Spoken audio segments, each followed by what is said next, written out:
Have you ever felt that prickle on the back of your neck when you're alone in your home? That certainty someone is watching you, even though no one else is there? Tonight's story explores what happens when something from beyond refuses to leave, when the barrier between our world and theirs becomes dangerously thin. I promise this tale will haunt you long after it ends. If you enjoy this story, please like, comment, and subscribe for more spine-tingling tales that'll keep you awake at night, or perhaps lull you into an uneasy sleep. Share in the comments if you've ever experienced anything unexplainable in your own home. Now, dim the lights, get comfortable, and let's begin. The story begins. The Victorian house on Maple Street had been for sale nearly 2 years, unusual in a market where homes sold within days. I saw opportunity where others saw problems. "It's a steal," my realtor Debbie said as we entered. "They're motivated sellers." I stepped into the foyer, my footsteps echoing against hardwood floors that needed refinishing. "Why has it been on the market so long?" Debbie hesitated. "Well, older home, needs work." Her smile was too bright, "but the bones are good." I wandered through rooms with ornate molding, bay windows, and built-in bookshelves. Yes, wallpaper peeled. Yes, the kitchen was straight from the 1970s. But I saw potential. "I'll take it," I said. Debbie looked surprised. Without a second look, "This is the one." As we headed toward the door, a cold draft swept through the hallway. Hairs on my arms stood up. I glanced back but saw nothing. Just a feeling, like someone watching me. I dismissed it. Old houses have drafts, that's all. That's what I told myself. My buddy Mark helped with the move. By evening, we sat on the porch with beers. "Place has character," Mark said. "Reminds me of that movie, The Others. You know, the haunted one." I laughed. "Just what I need before my first night alone. If you start seeing dead people, don't call me." He grinned. "Actually, do call me. I want to hear about it." After Mark left, I wandered through rooms still cluttered with boxes. This was mine now.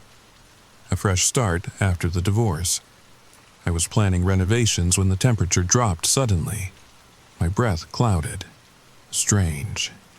The thermostat read 72 degrees, yet it felt like 40. "Drafty old house," I muttered. Then I heard it, a soft sound from upstairs, like someone sliding a drawer open, then closed. I froze, heart pounding. "I'm alone here," I reminded myself. Another sound. A footstep above me. I grabbed a baseball bat and climbed the stairs, each one creaking. At the top, I paused. Silence. I checked each room methodically, all empty. In the last bedroom, a dresser drawer stood open an inch. I was certain I'd closed it earlier. I pushed it shut, feeling foolish.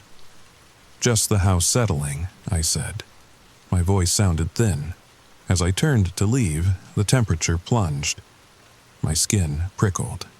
And in my peripheral vision, something moved, a shadow darker than darkness itself. I whirled around. Nothing there. That night, I didn't sleep. The house made noises. All houses do, but each sound had me staring at the ceiling. At 3 a.m., I woke to footsteps pacing above me, but there was no room above mine. I was on the top floor. I convinced myself I'd dreamed those footsteps. Stress from moving. New surroundings. By evening, after unpacking all day, the place felt more like home. I ordered pizza, opened a beer, settled in for a baseball game.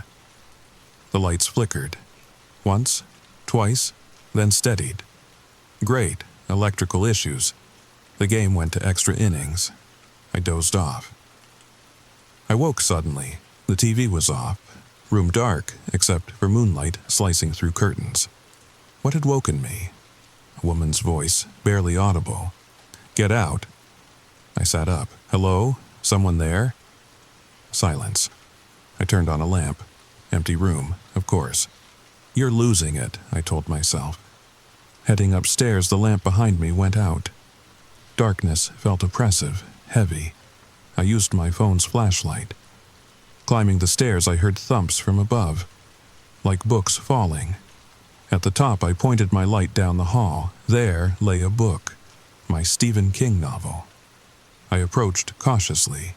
As I bent to retrieve it, another book landed beside it. I jumped back, light aimed upward. Nothing there. My office door stood ajar. I'd closed it earlier. I should have called someone, should have left. Instead, curiosity drew me forward. Inside, bookshelves lined one wall with empty spaces. As I watched, another book slid out and hung suspended in midair. My breath caught. The book dropped with a thud. "Who's there?" My voice shook. "What do you want?" The room grew freezing. Pages in the fallen book flipped violently, though no breeze stirred the air. In the corner, darkness gathered, condensed. A shadow deeper than shadows, vaguely human-shaped. I felt it watching me. I backed away, heart racing. My back hit the wall as I fumbled for the light switch. Nothing happened when I flipped it. The shadow moved closer. I heard ragged, angry breathing. "This is my house," I managed, despite my fear. "You need to leave." The shadow paused. Then the woman's voice, clearer now, emerged from the darkness. "No, this is my house, and you need to leave." Morning came, as it always does after even the most terrifying nights. Sunlight streamed through the windows, making the events of the previous night seem distant, dreamlike. I spent the night in my car down the street, too afraid to stay inside, too embarrassed to call anyone. In daylight, I felt foolish, scared by falling books, a shadow, a voice that was probably just wind. After breakfast and strong coffee at a diner, I returned. The house looked innocent, just an old Victorian needing TLC. "Get it together," I told myself, unlocking the door. Everything was as I'd left it, except the books, neatly stacked on my desk instead of scattered where they'd fallen. I called an electrician, then my realtor, Debbie. "Did the previous owners mention anything unusual about the house?" I asked casually. "Unusual how?" Her voice turned neutral. "Electrical issues, strange noises." Pause. "Not specifically. Is something wrong?" "Just quirks of an older home." She sounded relieved. "That's normal, having second thoughts?" "Not at all, just curious." After hanging up, I researched the house's history. Built in 1897 by merchant Thomas Blackwood, who lived there with wife Caroline and 3 children until his death in 1923. Nothing unusual jumped out. No reported deaths, no scandals. As I scrolled through archives, the temperature plummeted. My fingers stiffened. My breath fogged the screen. "Hello? Are you here?" Silence. This is my home now. I bought it fair and square. A book fell behind me, a local history volume I'd owned for years. It had opened to a photo of my house, dated 1910. The caption, "The Blackwood House, site of the tragic disappearance of Caroline Blackwood in 1902. Disappearance? This wasn't in my research. Caroline had vanished one winter night. Her husband claimed she'd run off. No one ever saw her again. Thomas remarried within a year. "Caroline, is that you?" The lights flickered wildly. The book tore from my hands, pages flipping before stopping on a family portrait. Thomas, tall with severe features, 3 solemn children, and Caroline, petite with sad eyes. Ice crystals formed on the windows. "He did something to you, didn't he? Your husband." A moan filled the room. Grief and rage so profound tears filled my eyes. In the photograph, Caroline's face blurred, darkened. Her eyes became hollow. The paper felt wet beneath my fingers. When I pulled away, my fingertips were stained red. I slammed the book shut. "I'm sorry for what happened, but I live here now." Darkness fell as the lights went out. Her voice whispered directly in my ear. "He buried me in the walls. Find me." The voice's words haunted me all day. Buried in the walls? Impossible. Yet the alternative, that I was losing my mind, seemed equally unlikely. Mark brought takeout that evening. I desperately needed normal company, but couldn't tell him what was happening. "You look exhausted," he remarked. I shrugged, adjusting to the new place. "Cool house, though. Got character." "Got something," I muttered. "What?" "Nothing," I forced a smile. As Mark talked about work, the chandelier above us began swaying. No windows open, no breeze. The crystals tinkled softly. Mark paused, looking up. "Is that loose?" Before I could answer, a crystal pendant detached and dropped into his water glass. He jumped. "What the? Old fixture, needs replacing." After he left, I addressed the empty room. "That wasn't necessary, he's my friend." No response, but the air felt charged, like before a storm. I began knocking on walls, listening for hollow spots.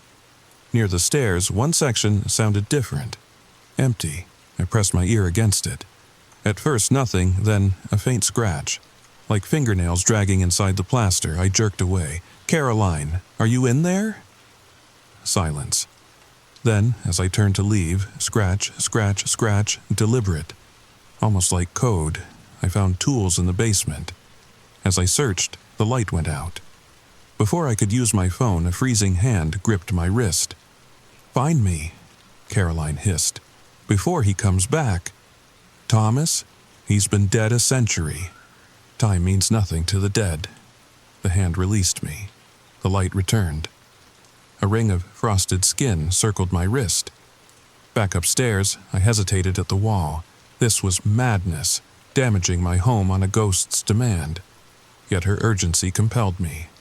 Find me, before he comes back. I made a small hole with the pry bar, then another. Soon, I had opened a foot-square section. Just wooden studs and wiring at first, nothing unusual. Then, my tool hit something different, something that gave slightly under pressure. I widened the hole and shone my light inside. Between two studs was an object wrapped in decayed fabric. As I reached for it, my fingers touched something hard yet yielding, terrifyingly familiar in shape. Bone. Toward the sound, momentarily distracted. In that instant, a wind whipped through the house, not from outside, but generated within. Papers flew. Cabinet doors banged open and closed. The chandelier in the dining room swayed wildly. Caroline was fighting back. Thomas's ghost let out a roar of fury. "You grow stronger, wife, but not strong enough, never strong enough." The wind died as suddenly as it had begun. Thomas smiled, a cold, cruel expression that made my blood run cold. "I'll find you," he said. "And when I do, I'll make sure you never trouble me again." He turned, surveying the room once more, his gaze passing over my hiding spot without seeing me. Then, like mist dissipating in sunlight, he faded from view. The oppressive atmosphere lifted slightly. I waited several minutes, making sure he was truly gone, before emerging from the kitchen. "Caroline?"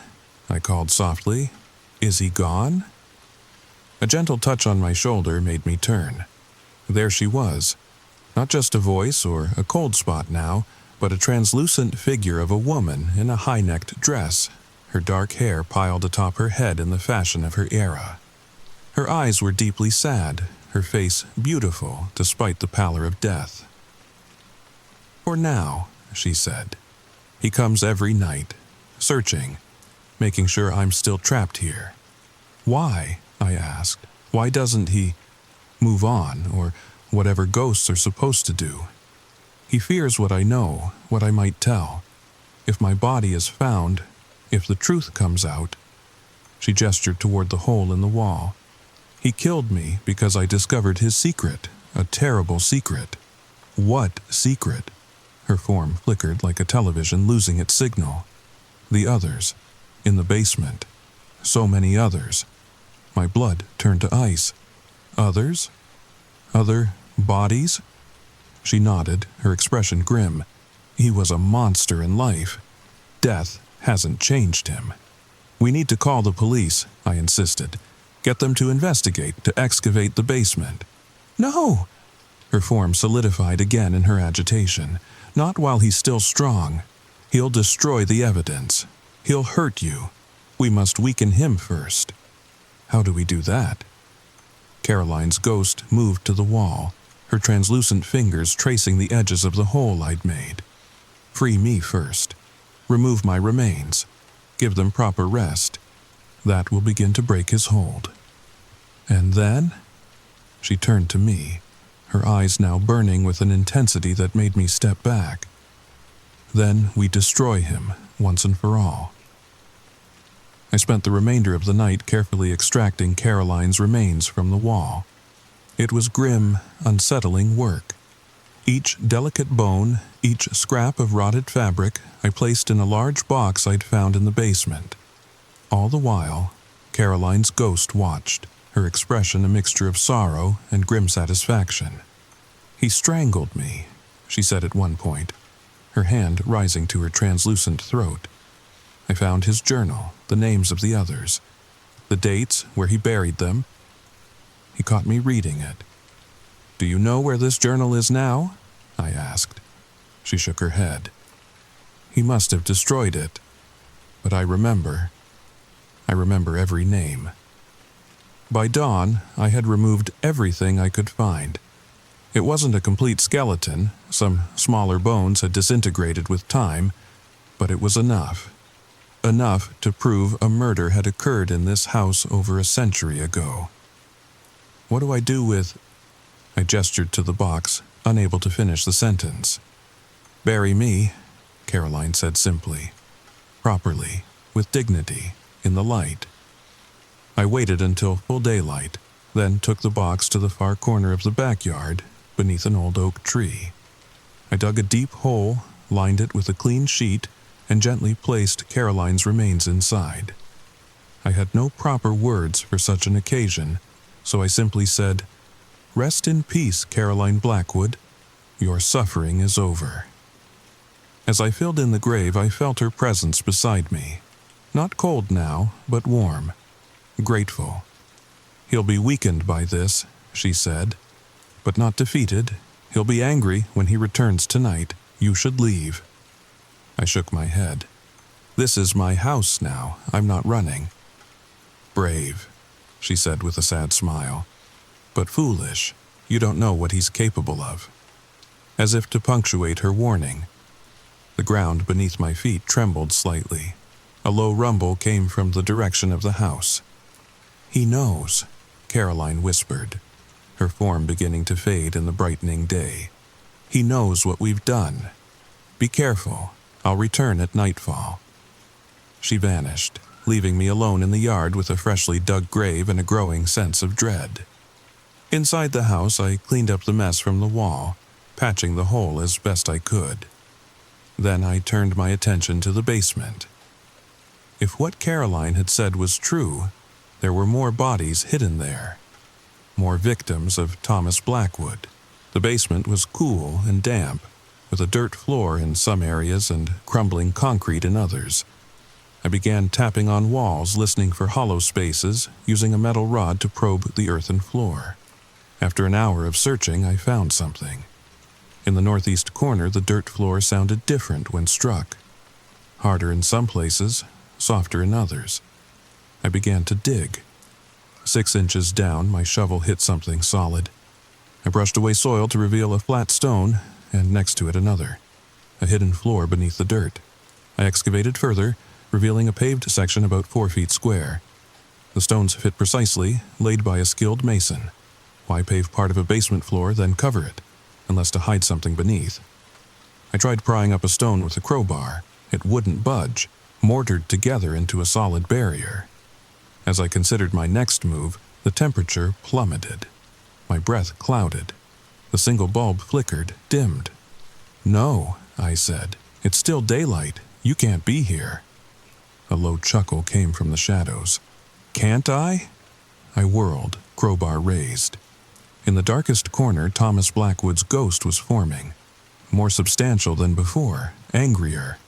"You," he said, voice like grinding stones. "You freed her, disturbed my work." I backed toward the stairs. "Your work? You mean your murder?" his form solidified, eyes burning with unholy light. My art, my collection, my power. You're insane. In life and death. He glided forward. I've had a century to perfect my methods. Do you think you're the first owner I've driven out? The first who thought they could cleanse this house? The air darkened around him, shadows gathering like a cloak. I reached the stairs and began climbing backward, eyes fixed on him. You can't touch me, I said with false confidence. It's daylight. You're weaker. His laughter echoed off stone walls. Am I? He surged forward, ghostly hands outstretched. I swung the crowbar through his form uselessly. Then his hands seized my throat, cold as the grave yet terribly solid, squeezing, choking the life from me as he had done to Caroline. You'll join my collection, he hissed, face inches from mine. Another soul to feed my strength. Black spots danced before my eyes. My lungs burned. The crowbar clattered from my grasp. This was it. Death by ghost, absurd, terrifying. Just as consciousness began fading, a blast of warm air hit us. Thomas's grip loosened as he turned. I gasped, drawing precious oxygen. Caroline stood at the bottom of the stairs, her form blazing with light. Not the sad figure from before, but a being of pure, radiant energy. Enough, Thomas, she said, voice resonant with power. You have no claim here, not anymore. Thomas released me, turning to his long-dead wife. What have you done? How are you so strong? I scrambled up the stairs, watching from the doorway. Caroline advanced, her light pushing back his darkness. You buried my body, but not my spirit. You killed me, but not my will. Now I'm free. Free to stop you. Thomas wavered, struggling to maintain solidity. You can't destroy me. I'm bound to this place, to the power beneath the stones. Not for long, Caroline replied. She raised her arms. The basement began to shake. Dust rained down. The paved stones cracked, hairline fractures spreading across their surface. Thomas howled in fury and fear. He lunged at Caroline, his darkness attempting to engulf her light. They collided in a spectacular burst of energy that knocked me backward through the doorway. When I came to, sunlight streamed through windows. I lay on the kitchen floor near the basement door. My throat ached where Thomas had squeezed. The house was silent. Peaceful, even.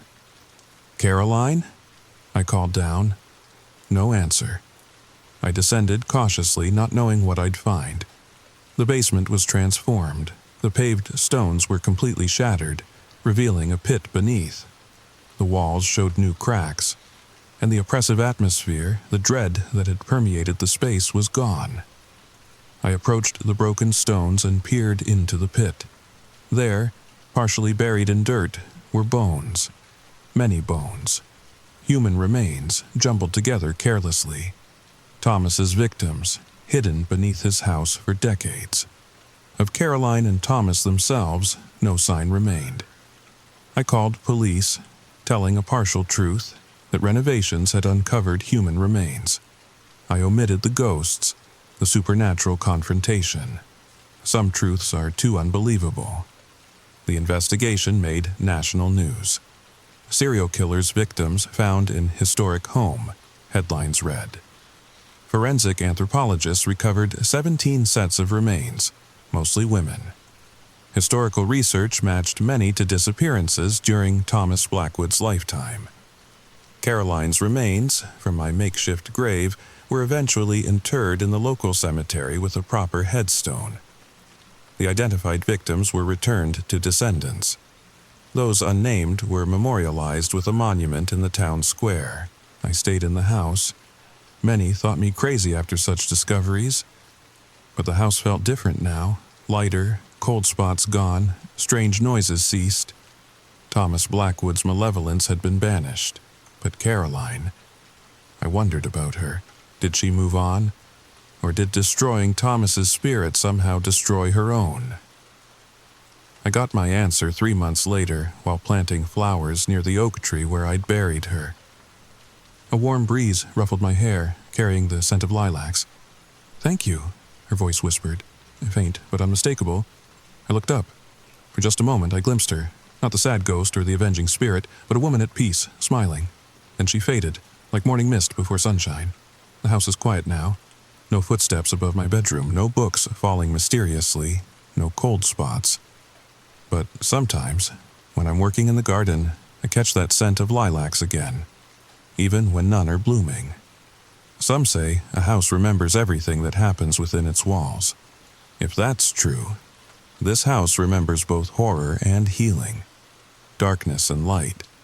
And sometimes, if you listen carefully on quiet evenings, you might hear a soft, contented sigh, like someone finally at rest after a century of waiting. But what about you? Ever experience anything you couldn't explain? A presence in your home? A feeling of being watched? Tell me in the comments below.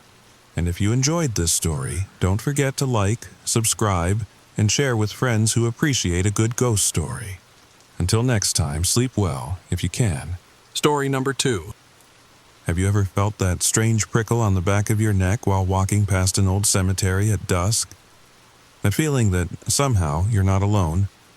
Tonight's story might explain why. If you've ever experienced something you just can't explain near a graveyard, drop it in the comments below. I read every single one and would love to hear your experiences. This story genuinely gave me chills while researching it, and I think you'll understand why. If you enjoy this tale, please consider subscribing and hitting that notification bell so you don't miss our next upload. Now, get comfortable. Maybe leave a small light on, and let's begin. The crunch of autumn leaves beneath my shoes was the only sound breaking the twilight stillness as I walked the familiar path back to my childhood home in Pinewood Creek. I'd been away for 15 years. That's a long time to be gone from a small town in rural Massachusetts where everyone knows your name, your business, and usually your secrets too. I hadn't planned on coming back, not ever. But when Aunt Elaine passed away last week, leaving me her cozy Victorian home on Maple Street, I found myself driving the rental car down roads that seemed both foreign and painfully familiar. The town hadn't changed much. The same mom-and-pop stores lined Main Street. The old oak tree still dominated the town square. And as I rounded the corner past Wilson's Pharmacy, I could see it in the distance. Pinewood Cemetery, sprawling across the hill that overlooked our little town. I paused, a chill running through me that had nothing to do with the October air. Some memories never fade, no matter how hard you try to bury them. Well, look who finally decided to show her face around here. Because the voice pulled me from my thoughts. Sheriff Mike Donovan, 15 years older, with streaks of gray in his dark hair, but still sporting that same skeptical look he'd given me when I was 16. "Hello, Sheriff." I forced a smile. "Just got in." He adjusted his belt, eyeing me like I was still the troubled teenager he'd caught trespassing more times than either of us cared to remember. "Heard about Elaine. Sorry for your loss." "Thank you." A pause as awkward silence stretched between us. "I'm just heading to her place now." He nodded, eyes drifting past me to the cemetery on the hill. Place has been quiet these days. No kids causing trouble up there anymore. The way he said it made my skin crawl, like he was suggesting something, like he remembered. "That's good to hear," I managed, then added, "I should get going. It's getting dark." "Yes, it is." His eyes locked with mine. "You know, Cassidy, some folks around here still talk about what happened. All those years ago." My heart pounded in my chest. "Ancient history, Sheriff." "Maybe." His expression was unreadable. "Just remember, some things in this town have long memories, especially up there." He nodded toward the cemetery. I swallowed hard. I'll keep that in mind. The walk to Aunt Elaine's, my house now, took me past the iron gates of Pinewood Cemetery. I told myself I wouldn't look. Told myself those gates held nothing but old bones and older memories. But as I passed, my eyes betrayed me. The entrance stood partly open, just a few inches, just enough. I froze in my tracks, staring at that gap between the gates. Had it been open when I passed with the sheriff? I couldn't remember. A whisper seemed to drift through the air, so faint I might have imagined it. My name, just my name, Cassidy. I quickened my pace, clutching my jacket tighter around me as the last light of day slipped behind the horizon. Some homecomings are better left incomplete. That night, in Aunt Elaine's house, surrounded by her antique furniture and the lingering scent of her lavender potpourri, I dreamed of gravestones, of whispers in the dark, and of a promise made when I was 16 years old. A promise I broke when I left Pinewood Creek. I woke with a start at 3:17 a.m., the witching hour, as my grandmother used to call it. The time when the veil between worlds is thinnest. My phone was buzzing on the nightstand. A text message, at this hour? Unknown number. You shouldn't have come back, Cassidy. You broke your promise. I dropped the phone like it had burned me. The house creaked and settled around me, suddenly seeming less like a sanctuary and more like a cage. Outside my window, through a gap in the curtains, I could see the distant silhouette of Pinewood Cemetery against the night sky. Was it my imagination, or was there a faint light moving among the tombstones? Sleep didn't come again that night. The next morning was crisp and bright, the kind of perfect fall day that New England postcards are made of. In the daylight, last night's fears seemed foolish.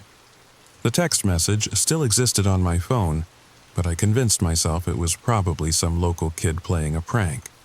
Small towns have long memories, and teens always know the best buttons to push. I spent the morning sorting through Aunt Elaine's affairs, discovering that her house was remarkably well kept for a woman who'd been 87. Her will was straightforward. The house and all its contents were mine, along with a modest savings account. The lawyer mentioned something about her being of sound mind and body, despite local rumors to the contrary in her final years. Rumors? I'd asked, looking up from the paperwork. Mr. Harrington, who'd been Pinewood Creek's only attorney for as long as I could remember, shifted uncomfortably in his seat. Just small-town talk. Elaine became somewhat eccentric after you left. Started leaving food at the cemetery gates. Claimed she was keeping a promise you'd made. My blood ran cold. What kind of promise? He shrugged. She never said specifically, but she was quite adamant about keeping whatever bargain had been struck. Said it protected the town. I thanked him, signed the necessary documents, and left his office with a growing knot in my stomach. Walking back down Main Street, I felt eyes on me from every storefront. Mrs. Peterson from the bakery, Old Man Jenkins sweeping the sidewalk outside the hardware store. Even the barista at the new coffee shop, the one business that hadn't existed when I'd left, watched me with wary curiosity. I hadn't just been the girl who left town. I'd been the girl who'd done something at the cemetery, something that had apparently become local legend. The problem was, my memories of that night 15 years ago weren't complete. I remembered going to the cemetery with Jessica and Tyler, my two closest friends. I remembered the stupid Ouija board Tyler had brought.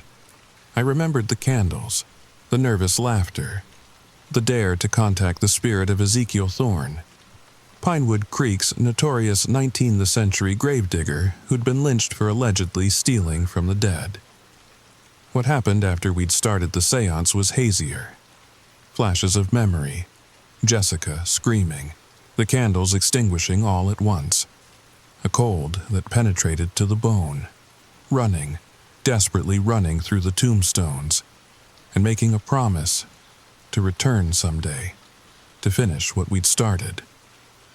I'd left town 2 weeks later when my parents divorced and my mother took me to California. I never spoke to Jessica or Tyler again.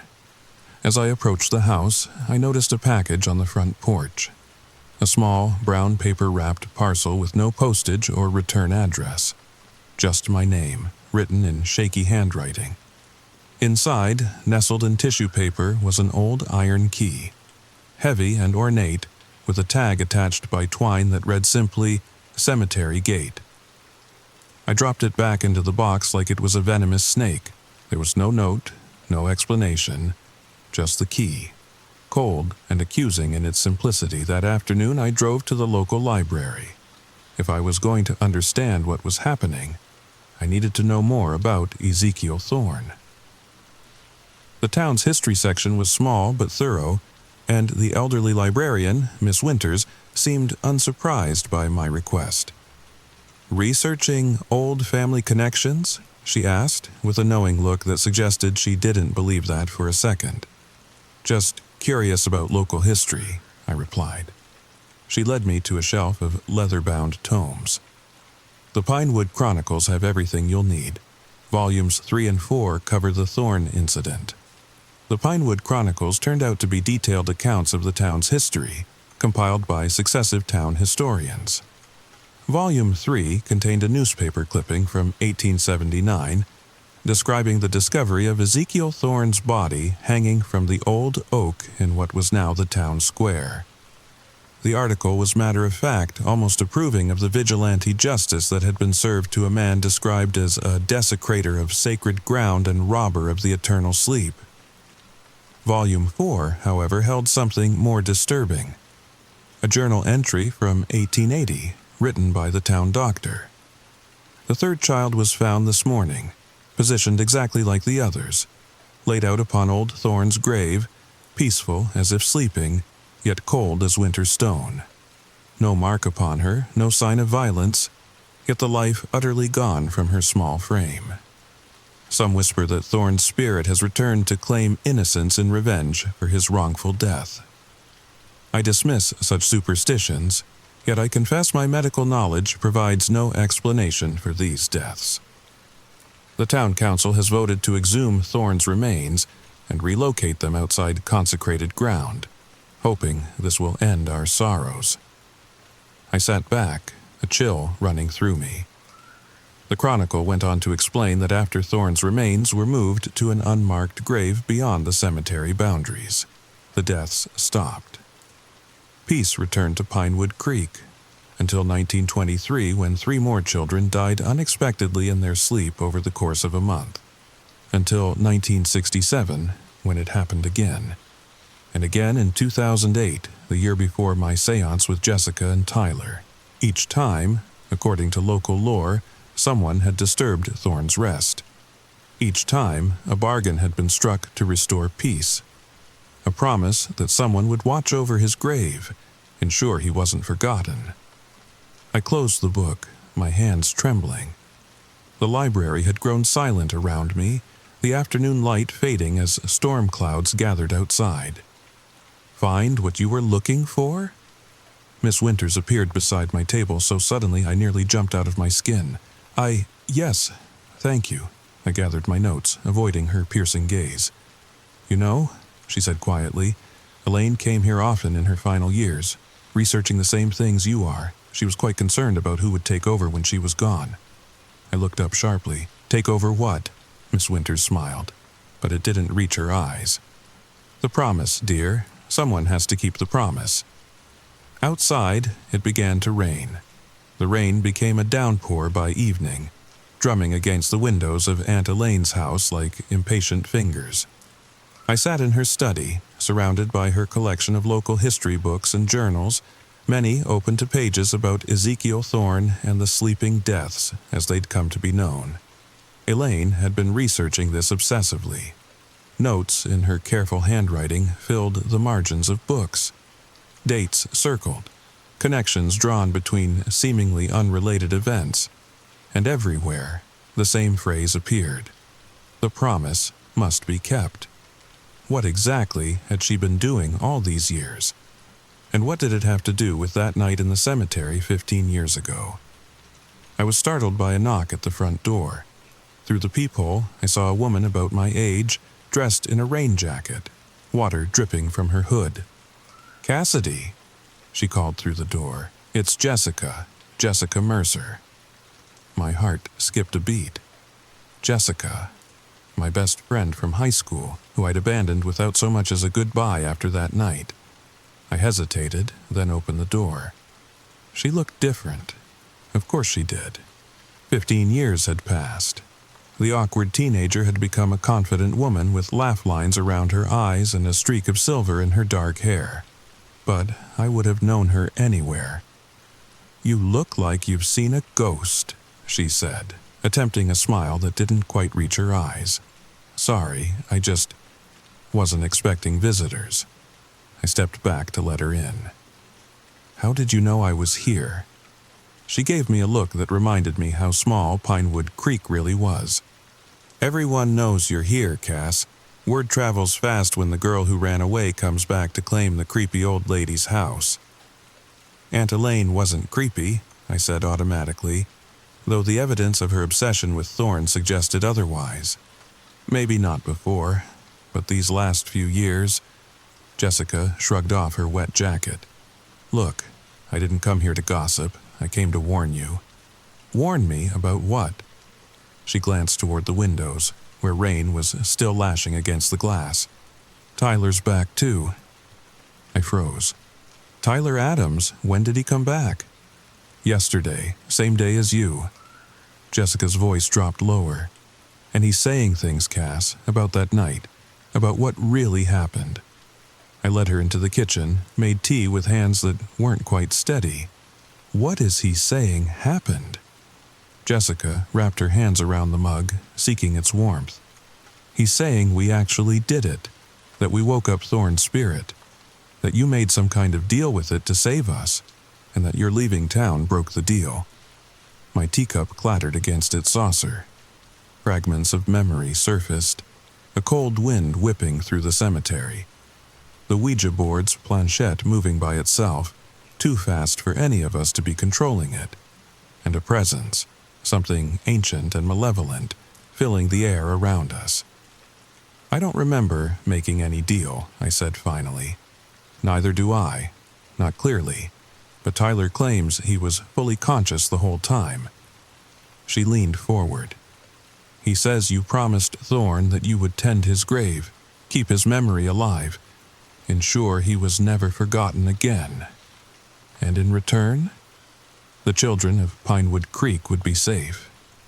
Jessica's eyes met mine. "There hasn't been a single unexplained death in this town since that night, Cass. Not until what?" I demanded when she hesitated. "Until last week. Little Danny Wilson, 5 years old, found in his bed, just like all the others. No cause of death that the doctors could find." Her voice broke. "He was my nephew." Thunder cracked overhead, startlingly close.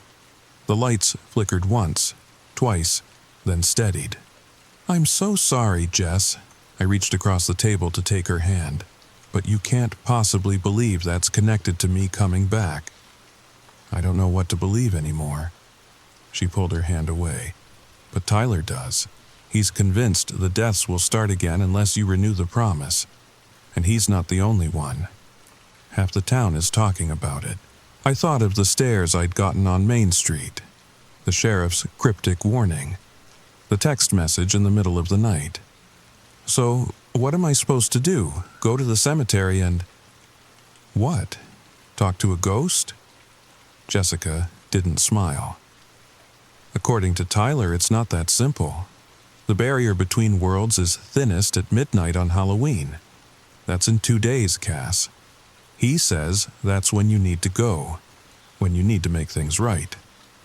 After Jessica left, I sat alone in Aunt Elaine's kitchen, listening to the storm rage outside. The house creaked and moaned in the wind, old timbers protesting. Or maybe it was something else making those sounds. Maybe it was the weight of a promise I couldn't remember making. I tried calling Tyler, but his number went straight to voicemail. I left a message asking him to call me back, trying to keep my voice steady and reasonable. Whatever had happened that night, we were adults now. We could talk about this rationally. As I hung up, the lights went out completely, plunging the house into darkness. The backup generator should have kicked in. Aunt Elaine had installed one years ago for the frequent New England power outages, but it remained silent. I fumbled for my phone, using its flashlight to navigate to the basement door. The stairs creaked ominously as I descended into the damp darkness, the beam of light casting long, distorted shadows on the stone walls. The generator sat in the corner, a hulking shape in the darkness.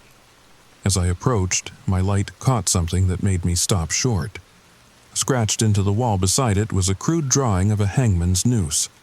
Below it, in what looked horribly like dried blood, were the words, "Keep your promise."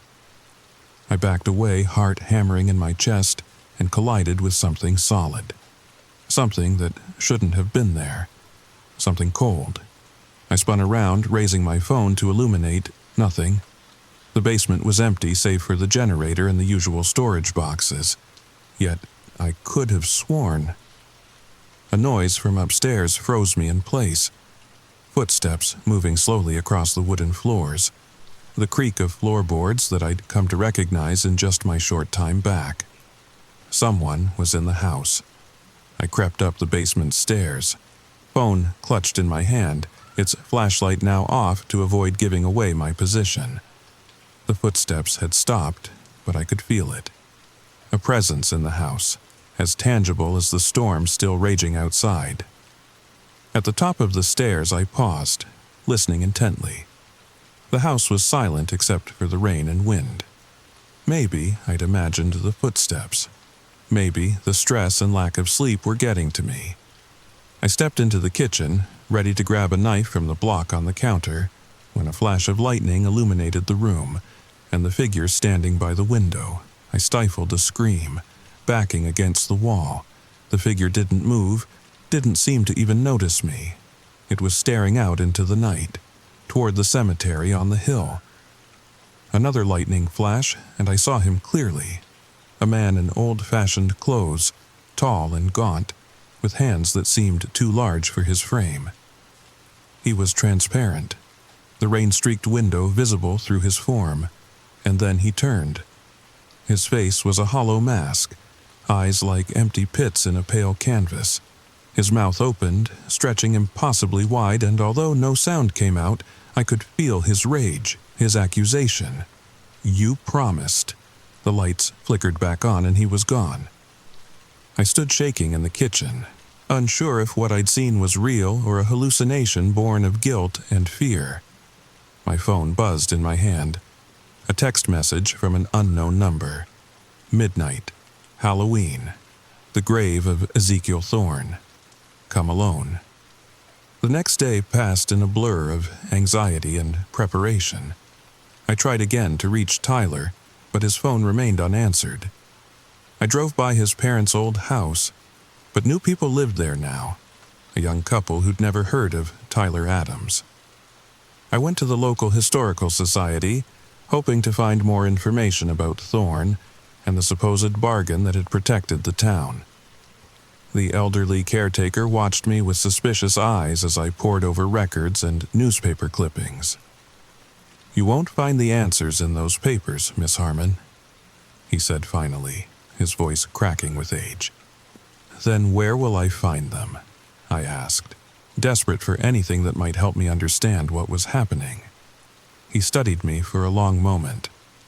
"The answers are in the ground, with him, and in your memory, if you're brave enough to face it." That night, as Halloween Eve turned to Halloween proper, I sat in Aunt Elaine's study surrounded by candles. The power had gone out again, and this time no amount of fiddling with the generator would bring it back. Outside, the storm had settled into a steady, dismal rain. I closed my eyes, forcing myself to remember that night 15 years ago. The cemetery, the Ouija board, the candles guttering in a wind that came from nowhere. Memory came in fragments like pieces of a broken mirror. Tyler's face contorted in terror.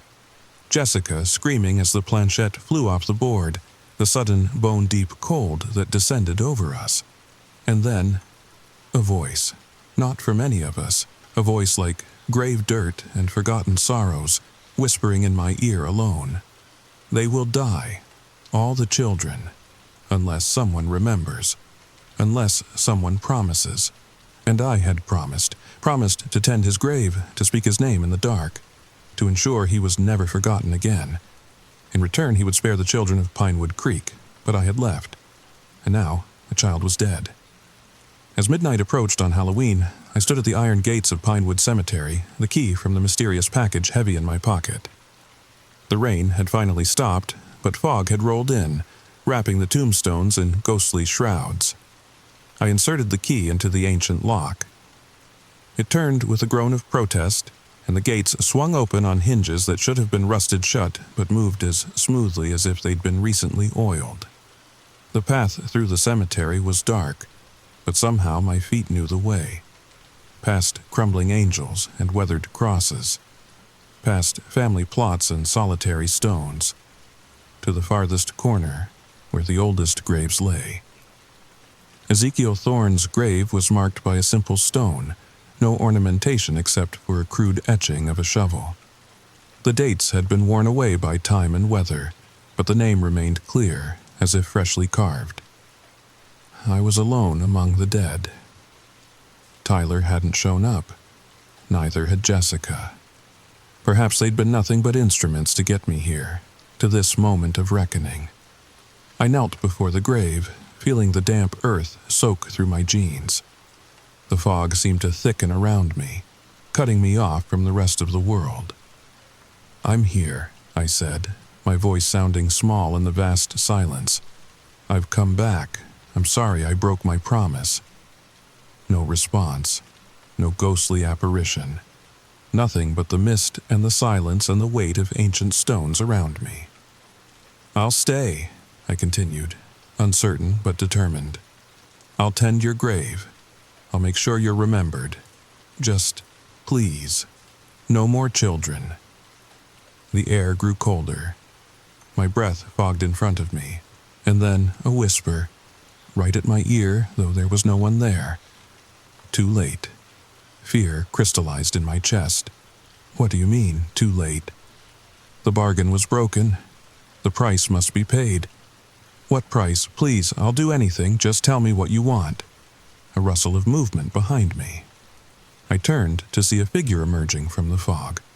Tyler, but not as I remembered him. His eyes were vacant, his movements jerky, like a puppet on strings.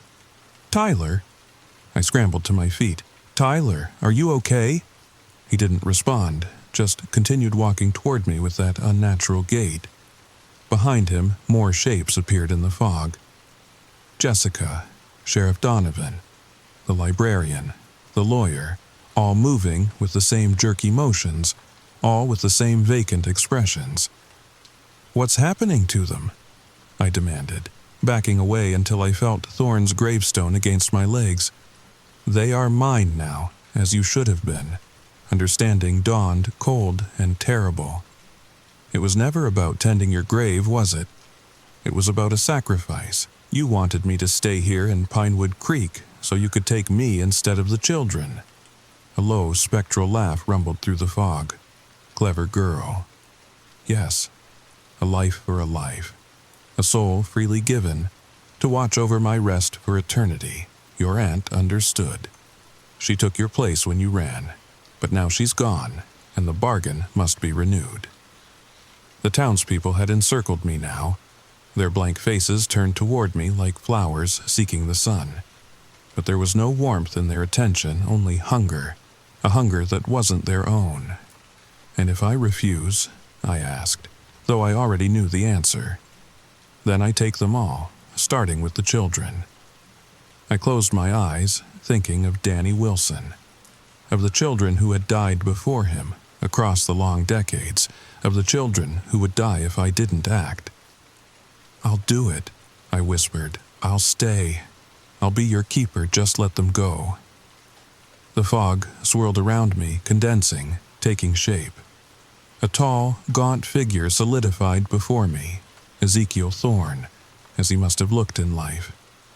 His eyes were pits of darkness in a face that might once have been handsome, before bitterness and cruelty carved their lines into it. "Speak the words. Bind yourself to me." The words came to me as if I'd always known them. I, Cassidy Harmon, pledge my soul to the service of Ezekiel Thorne, to tend his grave, to speak his name, to ensure he is never forgotten. This I promise freely, from now until the end of my days." As the last word left my lips, the spectral figure of Thorne smiled, a terrible sight, like a wound opening in a corpse. He reached out one translucent hand and touched my forehead. Cold, such cold, seeping into my bones, into my very soul. I gasped, feeling something fundamental changing within me, a connection forming, unbreakable and eternal. Around us, the townspeople blinked, confusion replacing the blank stares. They looked around, disoriented, as if waking from a dream. What happened? Jessica was the first to speak, her voice trembling. Before I could answer, Sheriff Donovan's radio crackled to life. A voice, frantic with joy. "It's Danny, little Danny Wilson, he's awake. The doctors can't explain it, but he's awake and asking for his mom." Relief swept through the crowd. People embraced, some crying openly. They began to disperse, heading back to town, many casting confused glances over their shoulders at the cemetery they had no memory of entering. Soon, only Tyler remained. His eyes clear now, but troubled. "You made the deal, didn't you? For real this time?" I nodded, feeling the weight of Thorne's presence beside me, invisible to Tyler, but all too real to me. I did what I had to do. What does it mean? For you? I looked toward the town where lights were coming back on, power restored, where children would sleep safely in their beds. It means I'm staying in Pinewood Creek, taking over Aunt Elaine's house. Her role. Tyler seemed about to say more, but something in my expression stopped him. He nodded once, then turned and walked away, shoulders hunched against a chill only I could truly feel. I was alone in the cemetery. Or not alone, never truly alone again. "You will not regret this bargain, Cassidy Harmon," Thorne's voice whispered in my mind. "Together, we will watch over this town for a very long time." I stood by his grave as the fog began to lift and the first hint of dawn colored the eastern sky. The children of Pinewood Creek would sleep safely tonight and all the nights to come. That was what mattered. And if sometimes, in the dark hours before dawn, visitors to the cemetery glimpse a young woman walking among the gravestones, pausing longest at a weathered marker in the farthest corner, well, every town has its ghost stories, doesn't it? Some promises, after all, are meant to be kept. If this story left you with chills running down your spine, please hit that like button and subscribe for more tales from beyond the veil. Do you believe in bargains with the dead? Have you ever felt an unexplainable presence in a cemetery? Share your experiences in the comments below. And remember, if you're ever passing an old graveyard at midnight and hear someone calling your name, it might be wise to answer. Some calls shouldn't go unanswered, and some promises should never be broken. Until next time, sleep tight, if you can. Story number 3. Have you ever wondered what happens to those who vanish without a trace? Those people who step away from their lives and simply disappear? Tonight, I'm going to share a story that's been keeping me awake for months. A story about a small coastal town, a missing tourist, and the strange events that followed. I've spent countless hours researching this case, piecing together fragments of information that still speak of it in hushed tones. What I discovered will make you question everything you think you know about the places we visit, and what might be waiting for us there. So, lock your doors, check your windows, and settle in. Because once you hear this story, you'll never look at quaint vacation spots the same way again. If this story resonates with you, or if you have your own theories about what really happened, make sure to leave a comment below. And if you want to hear more stories like this one, don't forget to subscribe and hit that notification bell. Trust me, you won't want to miss what's coming next. And now, our story begins. The town of Millhaven sat nestled between the mountains and the sea on Oregon's rugged coastline. A place where fog rolled in thick over the water each morning, transforming familiar streets into something otherworldly, something almost dreamlike. Sarah Jenkins pulled her rental car into the gravel parking lot of the Driftwood Inn, a 2-story cedar-shingled building perched on the edge of a cliff overlooking the Pacific. The journey from Portland had taken longer than expected. The winding coastal highway had disappeared into dense fog repeatedly, forcing her to slow to a crawl at times. She needed this getaway, needed the peace and quiet after the chaotic year she'd had, a bitter divorce, the death of her father, the promotion at work that came with expectations she wasn't sure she could meet. A vacation alone was exactly what Dr. Harrison had recommended. The lobby was warm and inviting. A stone fireplace dominated one wall, flames dancing over seasoned logs. Behind the front desk stood a woman in her 60s, silver hair pulled back in a loose bun, reading glasses perched on the end of her nose. "Welcome to the Driftwood Inn. You must be Miss Jenkins." Sarah nodded, setting her bag down. "That's me. We've been expecting you." The woman's smile widened as she pulled a leather-bound guest book from beneath the counter. "I'm Martha. My husband Frank and I have owned this place for nearly 40 years now." She turned the book toward Sarah. "If you could just sign here. We like to keep a record of all our guests, the old-fashioned way." As she signed, Sarah noticed the previous entry had been crossed out with thick black marker. "Problem with the last guest?" she asked, nodding toward the redacted name. Martha's smile faltered slightly. "Oh, just a reservation mix-up.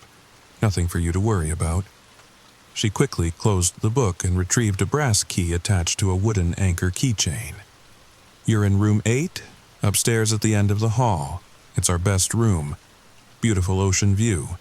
And if you need anything at all, there's an intercom by your bed." "Oh, one more thing," Martha called as Sarah headed for the stairs. "We recommend our guests stay in after dark.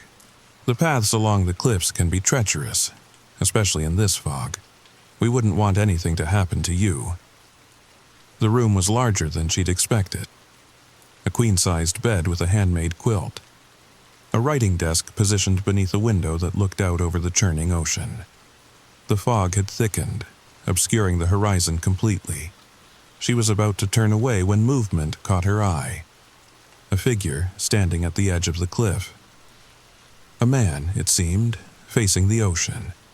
Even through the fog, she could make out his stillness, the unnatural way he stood perfectly motionless despite the wind. Sarah leaned closer to the glass, squinting for a better look, and then, as if sensing her gaze, the figure turned. She couldn't make out features at this distance, but she felt with absolute certainty that he was looking directly at her. A chill ran through her body. She stepped back from the window, drawing the curtains closed with trembling hands. "Get a grip, Sarah," she whispered to herself. "It's just another guest taking in the view." But as she unpacked her things, she couldn't shake the feeling that something wasn't right in Millhaven. Something lurking beneath the quaint exterior of this sleepy coastal town. By the following morning, the fog had retreated somewhat. Sarah decided to explore after breakfast. Martha had recommended several local attractions: the lighthouse at Whalers Point, the town's historical museum, a hiking trail that wound through old-growth forest before emerging at a secluded beach. "Just be sure to stick to the marked paths, dear," Martha had cautioned. "And do try to be back before sunset." It was in a small cafe called The Lighthouse that she first heard the whispers. "They're saying he's the third one this year," a woman murmured to her companion. "Shh," the man with her cast a nervous glance around. "We're not supposed to talk about it. But it's happening again, Tom. Just like before. And the police aren't doing anything. They're writing it off as accidents," the man, Tom, interrupted firmly. "Because that's what they are. People get careless near the cliffs." Sarah tried not to stare, keeping her eyes on her food while straining to hear more. 3 people this year? What exactly was happening in Millhaven? After lunch, Sarah found herself drawn to the local newspaper office. A young man with tousled brown hair and glasses introduced himself as Jason Reed, editor of the Millhaven Chronicle. "I was hoping to pick up a copy of your paper," Sarah said, then added, "I couldn't help overhearing some talk about disappearances, something about the third one this year." Jason's friendly expression hardened almost imperceptibly. "Small towns and big imaginations," he said with a forced smile. "People like to gossip. Fishing communities have always had their share of tragedies, but there's nothing sinister about it." "So, there have been disappearances?" He hesitated. "We've had a few tourists get into trouble on the cliffs this year. The paths can be dangerous if you don't know the area. That's why we always advise visitors to stick to marked trails and return before dark." "Which room did she put you in?" he asked suddenly. The question struck Sarah as odd. "Room 8? Why?" "No reason," Jason said quickly, too quickly. "It's a nice room, great view." He offered to show her the newspaper archives, and Sarah accepted. Left alone among the files, she discovered a disturbing pattern. 3 tourists had vanished this year, all staying in room 8 at the Driftwood Inn, all last seen heading toward the cliff paths, all during a new moon and high tide. The most recent, Daniel Parker, had disappeared just 3 weeks ago. Digging deeper, Sarah found similar clusters of disappearances stretching back decades. Every few years, tourists would vanish in identical circumstances, always presumed to have fallen from the cliffs, always without bodies being recovered. Even more disturbing was what she discovered when she cross-referenced the disappearances with lunar cycles and tide charts. Every single one had occurred during a new moon, when the night was at its darkest, and every single one had coincided with an unusually high tide. Tonight, Sarah realized with growing dread, would bring both conditions together once again. The sun was already low when Sarah left the newspaper office. The fog that had retreated during the day was beginning to roll back in, tendrils of mist creeping through the streets like ghostly fingers. She decided to stop at the local library. Inside, behind the main desk, sat an elderly man with a magnificent white beard and wire-rimmed spectacles. "Good afternoon," he said, his voice a gentle rumble. "How may I help you?" "I'm interested in local history," Sarah replied. "Specifically, any legends or folklore associated with the cliffs around Millhaven." The old man studied her for a moment. "You're staying at the Driftwood, aren't you? Room 8. Sarah felt a chill run down her spine. "How did you know that?" "Small town," he said simply. "Word travels fast. I'm Stanley Bishop, by the way. I've been the librarian here for 43 years. Sarah explained what she'd discovered about the pattern of disappearances. Stanley's expression remained impassive, but something flickered in his eyes. Recognition, perhaps. Or fear. "My dear," he said softly, "sometimes patterns exist only because we're looking for them. I don't think that's the case here. Too many coincidences. And everyone I've spoken to seems evasive." The old librarian sighed deeply. "Come with me." He led her to a room marked Local History Archives and unlocked it with an old brass key. From a cabinet, he withdrew a weathered leather journal and several loose papers yellowed with age. In 1853, before Millhaven was established, a ship called the Prospector ran aground during a storm. There were no survivors, or so the official record states. Stanley opened the journal. This is the diary of Jonathan Mills, a lighthouse keeper who lived in isolation at what is now Whalers Point. His account tells a different story. Sarah read entries describing how Mills had found 7 survivors in a sea cave, men who behaved strangely, disappearing for hours, returning wet and smelling of the sea, standing motionless at the cliff's edge at night. The final entry revealed Mills' terrifying suspicion that the men were not what they appeared to be, before ending abruptly. The next day, a supply boat found the lighthouse abandoned. In the decades that followed, settlers established Millhaven, Stanley explained. From the very beginning, there were stories. Fishermen who claimed to see figures standing motionless on the cliffs during storms. Unexplained disappearances, always near the new moon, always during high tide, always visitors, never locals. But you don't believe it's just accidents, do you?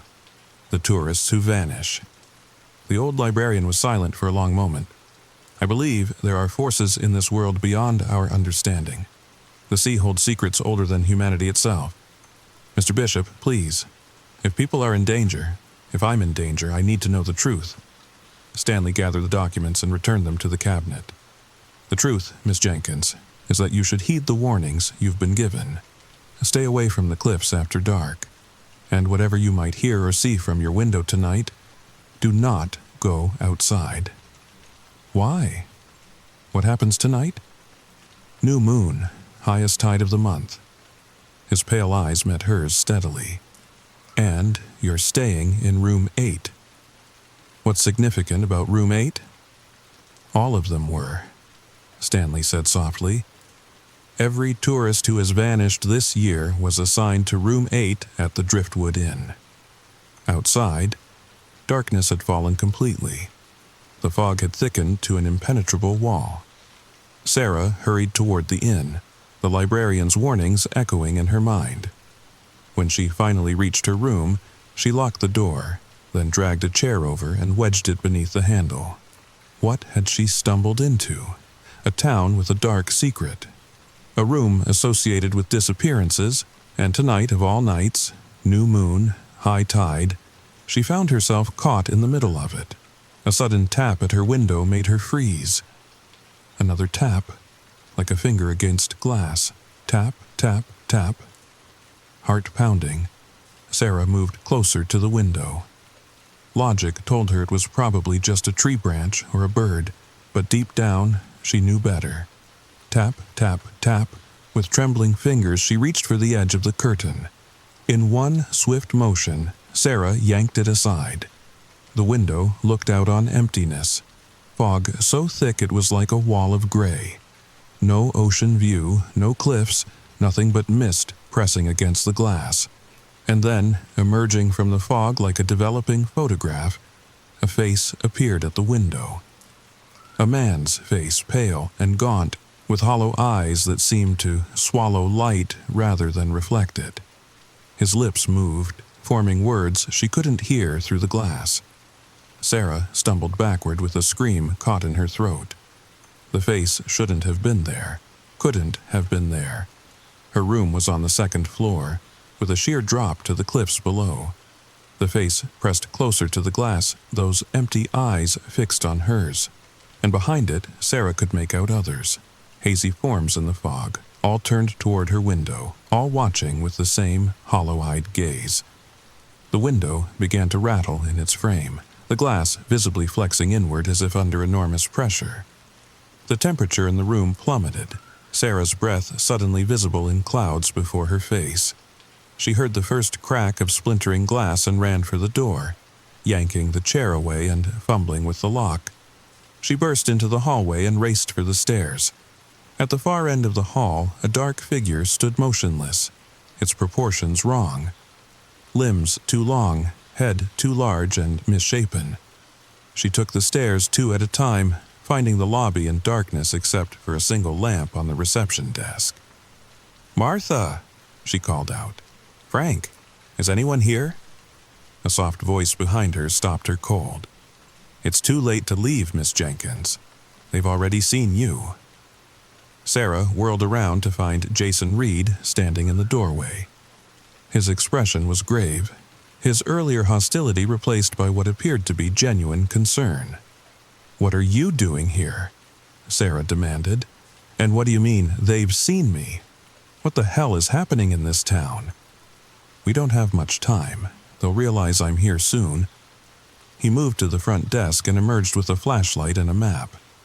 "If we're going to get you out of Millhaven alive, we need to move now. You were right about the pattern, about the disappearances, but it's worse than you think. The sea cave that Jonathan Mills wrote about in his journal, it's real. And what lives inside it, they're not human.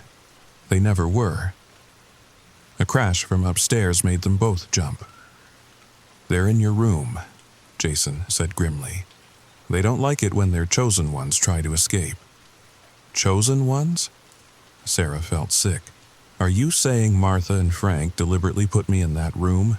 That they're feeding people to whatever those things are? It's complicated. The whole town is involved. A bargain was struck long ago. In exchange for prosperity, good fishing, safety from storms, Millhaven provides tributes." "Human sacrifices, you mean?" Sarah said, her voice hardening with anger. They slipped out into the night. The fog had grown so thick that Sarah could barely see Jason a few feet ahead. The damp air clung to her skin, carrying the scent of salt and something else. Something ancient and organic. "Stay close," Jason whispered, "and whatever you do, don't look back toward the cliffs." They moved as quietly as possible through Millhaven's empty streets. From somewhere behind them came a sound. A slow, dragging rhythm, footsteps, but wrong somehow, too heavy, too wet, like something massive pulling itself across pavement. And voices, not quite whispers, not quite speech. A susurration that seemed to flow with the fog itself, words in a language that had never been meant for human tongues.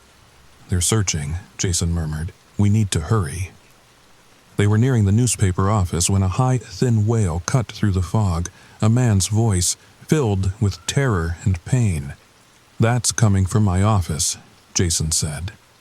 When they entered, the space looked ransacked. File cabinets stood open, papers scattered across the floor.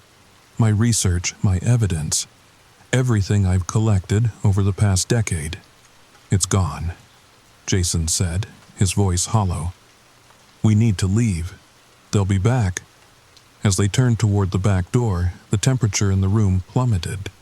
Their breath fogged before their faces. The lights flickered and died, leaving only Sarah's flashlight. And then they heard it. That same wet, dragging sound, now just outside. "Is there another way out?" Sarah whispered. Jason led her to a trapdoor in the floor. "Old delivery tunnel, runs beneath Main Street. It's how they used to move supplies during winter storms." The tunnel was low-ceilinged and damp, stretching away into blackness. "This way," Jason whispered. "It comes out near the harbor. If we can reach my boat, we might have a chance." "Your boat? I thought we were taking your car." "Change of plans. They're watching the roads. The sea might be our only option." "Isn't that their territory?" "Parts of it, but they're bound to certain areas, certain tides. If we make it past the harbor mouth before dawn, we'll be beyond their reach." They emerged onto a wooden dock. Jason's boat, a weathered fishing vessel, waited at the end. "Get below," he instructed, pointing to a small cabin. "I'll get us out of here." She heard the engine roar to life, felt the boat begin to move. Sarah closed her eyes, allowing herself a moment of relief. That's when she heard thuds from the deck above, as if something had landed on the boat. Footsteps moved across the deck. Too many for just Jason. Heart pounding, Sarah grabbed a fishing knife mounted on the wall. The cabin door opened, and Jason entered, his face ashen. "We have company," he said simply. A figure appeared behind Jason, a tall, gaunt silhouette against the foggy night. A pale hand with elongated fingers ending in talons clamped onto Jason's shoulder. Jason's expression remained oddly calm, almost resigned. "I'm sorry, Sarah," he said softly, "but some bargains can't be broken." The realization hit her like a physical blow. You're one of them. You led me right to them. Not one of them, just a man trying to protect what's left of his town. My sister was chosen, yes, but what I told you was a lie. She wasn't taken. She was given. A willing sacrifice.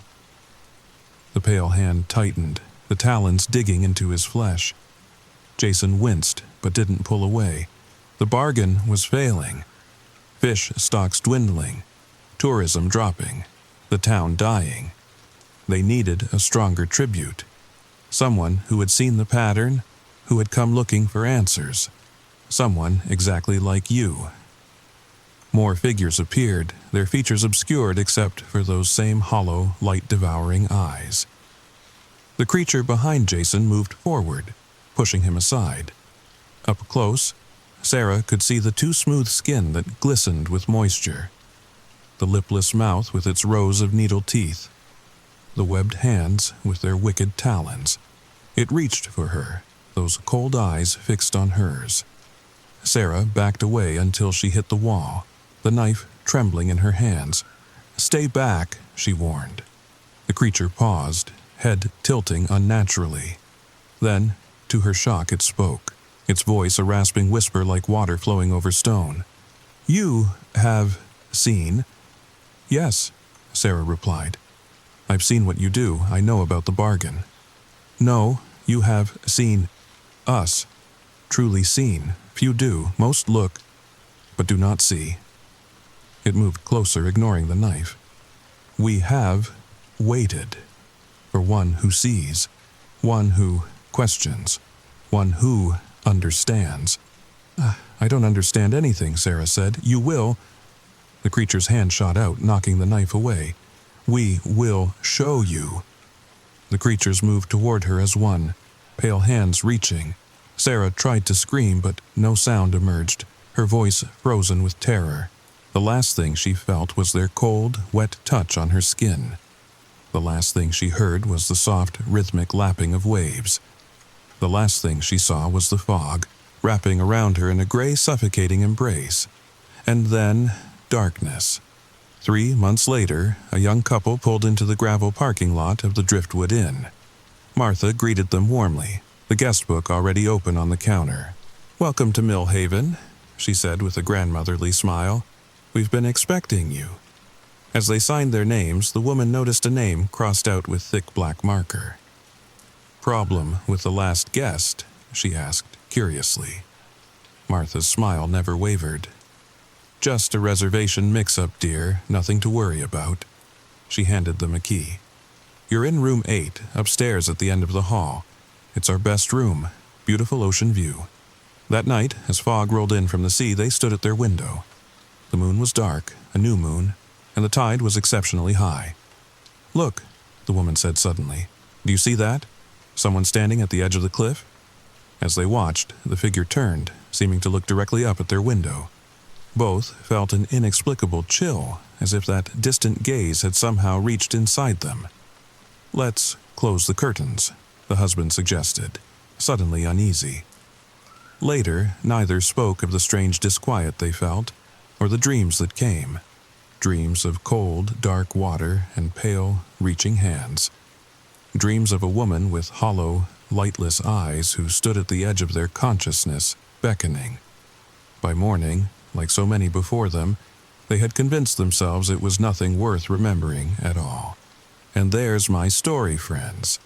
The strange case of the vanishing tourist.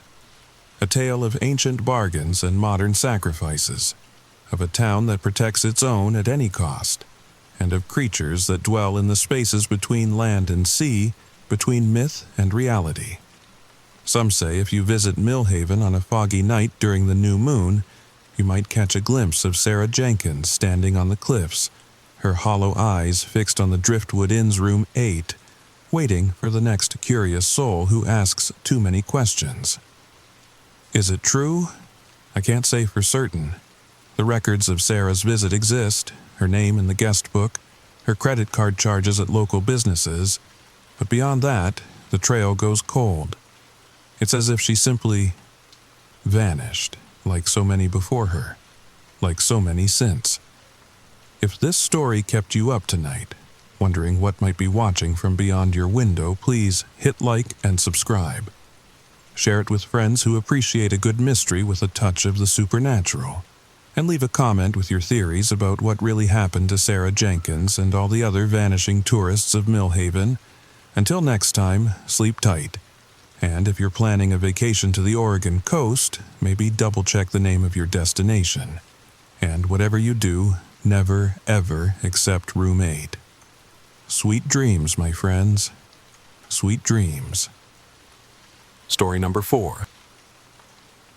Have you ever had that feeling? That sensation of being watched when no one's there? That certainty that something's just wrong?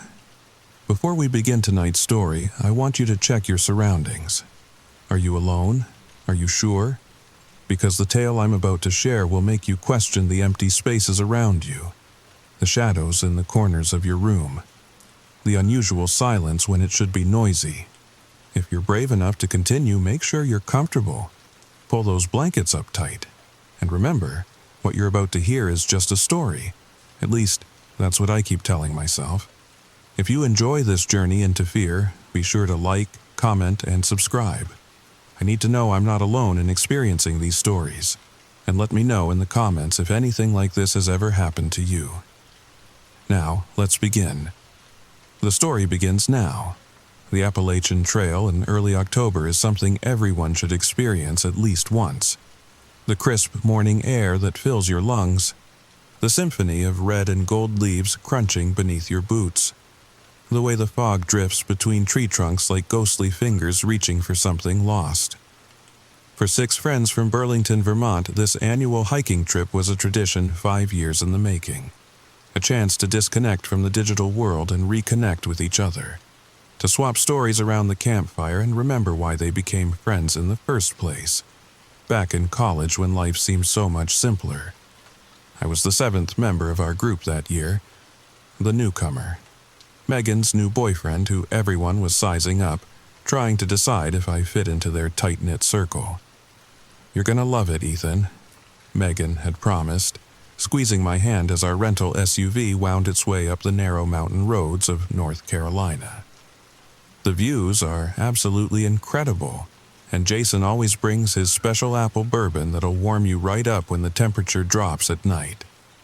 Jason, driving with intense focus, caught my eye in the rearview mirror and nodded. Family recipe, been making it for generations back in Kentucky. "Looking forward to it," I replied, trying to sound enthusiastic while fighting back the anxiety that had been building in my chest for days. I wasn't much of an outdoorsman, but I wanted to make a good impression. These were Megan's closest friends, after all. The ones she'd known since freshman year at UVM. The ones she called family. "Signal's already getting spotty," announced Chelsea from the back row, holding her phone up toward the car ceiling like it might help. Her pink-tipped blonde hair bounced as we hit another bumpy stretch of road. "Guess we're really going off the grid this time." "That's the whole point," said Ryan, her boyfriend, not looking up from the trail map spread across his lap.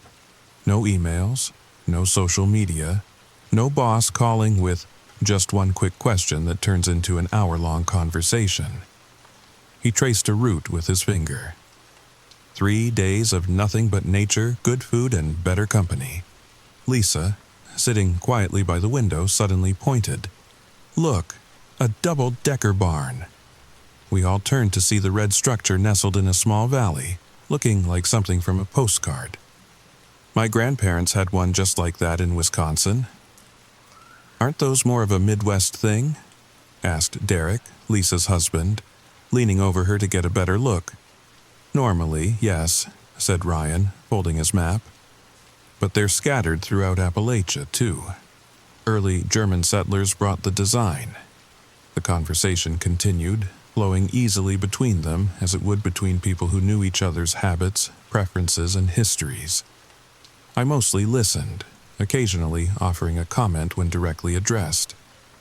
I felt like an anthropologist observing a tribe with established customs and inside jokes I couldn't quite grasp. We reached the trailhead parking lot around noon. The gravel crunched beneath the SUV's tires as we pulled in, and I was surprised to find it nearly empty. Just 2 other vehicles sat in the spacious lot. "Perfect timing," said Jason, turning off the engine. "We should reach the first campsite before sunset if we keep a decent pace." We unpacked quickly, each person shouldering their share of the gear with practiced efficiency. My borrowed backpack felt awkwardly balanced, but I was too proud to ask for help adjusting it. The October air was cooler than I'd expected, and I was grateful for the fleece jacket Megan had insisted I pack. "Everyone got everything?" Lisa called out, her teacher's voice automatically taking charge of the group. "Water bottles filled? Trail mix accessible? First aid kit, Jason?" Jason patted the small red pouch attached to his belt. "As always, though we've never needed it." "Yet," added Chelsea with a dramatic wiggle of her eyebrows. "There's always this trip. Don't jinx us." Ryan laughed, shouldering his pack with ease. He was the most athletic of the group, a former college basketball player who still looked like he could run a court with players half his age. We set off down the trail, a narrow path that immediately plunged into dense forest. The canopy above was a kaleidoscope of autumn colors, filtering the sunlight into a warm golden glow that dappled the ground. The smell of damp earth and decaying leaves filled my nostrils, not unpleasant but primal and rich. "The trail gets a bit steep about a mile in," Jason explained to me as we walked. "Nothing too challenging, but watch your footing. The leaves can make it slippery." I nodded, already feeling the strain in my calves. "How far is the campsite?" "About 4 miles today. Longer hikes tomorrow and the day after." He must have noticed my expression because he added, "Don't worry, we take plenty of breaks." The first hour passed pleasantly enough. The group fell into a natural rhythm, with Jason leading, followed by Ryan and Chelsea, then Derek and Lisa, with Megan and me bringing up the rear. Conversation ebbed and flowed, sometimes loud enough for everyone to participate, other times breaking into private exchanges between pairs. "You doing okay?" Megan asked softly, reaching for my hand as we walked. "Yeah, I'm good. It's beautiful out here, I wasn't lying. Despite my urban upbringing and preference for climate-controlled environments, even I could appreciate the majesty of these ancient mountains." "They like you," she whispered, nodding toward the others ahead of us, especially Lisa. "She says you ask good questions." I felt a flush of pride at that. Lisa was a history professor at Middlebury College, brilliant and somewhat intimidating. Her approval meant something. "Hey guys, hold up," called Jason from the front. We all stopped, grateful for the break. "Trail marker here says there's a detour. Looks like there might be some maintenance happening on the main path." "A detour? That wasn't on the website when I checked yesterday," said Ryan, moving up to examine the sign with Jason. I couldn't see it clearly from the back of the group, but the wooden marker looked weathered and slightly crooked. Nothing unusual for a forest trail sign, I assumed. "It adds about half a mile," Jason continued, "but it loops back to the main trail before our campsite." "Half a mile's nothing," said Derek with a shrug, "as long as it's not straight uphill." There was a moment of discussion, but ultimately the decision was made to follow the detour. The new path was narrower, less worn than the main trail. Branches reached across it at points, forcing us to duck or push them aside. The underbrush seemed thicker here, pressing in from both sides. "Doesn't look like many people have come this way," observed Chelsea, carefully stepping over a fallen log that blocked half the path. "Probably just opened the detour recently," suggested Ryan. "Lucky us, we get the scenic route." But something felt off to me. The light seemed different here. Dimmer, though it was still early afternoon. The bird songs that had accompanied us earlier had faded, leaving only the sound of our footsteps and breathing. "Does anyone else feel like we're being watched?" Lisa suddenly asked, voicing the very thought that had been forming in my mind. Derek chuckled. "It's just the trees, babe.